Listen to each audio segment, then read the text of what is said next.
সকালে রান্না করার জন্য নিজের সবজি বাগান থেকে কিছু সবজি নিয়ে আসি। তো চলেন সবজি আনতে যাই।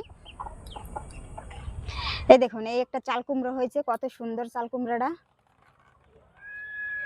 এই যে চাল কুমড়ো, এই যে ছোট ছোট করা আছে, এই যে ছোট ফুল আছে। এই দেখুন, এই চাল কুমড়োটা একটু বড় বড় হইলেও জালি আছে, খেতে খুবই ভালো লাগবে। এই গরমে চাল কুমড়োর পাতলা ঝোল রান্না করলে খুবই ভালো লাগবে। এইটাকে নেব।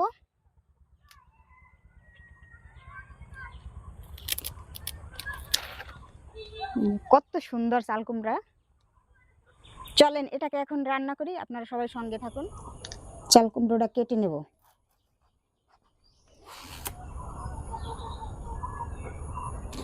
এভাবে কেটে নিলাম, মাছ ভেজে নিলাম, মশলাগুলো একসাথে মিক্সড করে নেব। মাছ ভাজির তেলের ভিতরে দিয়ে দেব ফোড়নে তেজপাতা, জিরে, পেস্ট করা মশলাটা দিয়ে দেব। মশলা কষানো হয়ে গেছে, এবার দিয়ে দেব চাল কুমড়া, ধুয়ে রাখা চাল কুমড়া।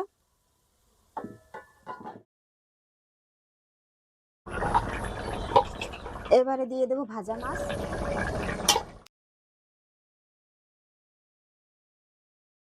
সকাল সকাল একদম দেশি পিওর নিজেদের ক্ষেতের টাটকা সবজি ছিঁড়ে রান্না করলাম। কে কে খাবেন চলে আসেন।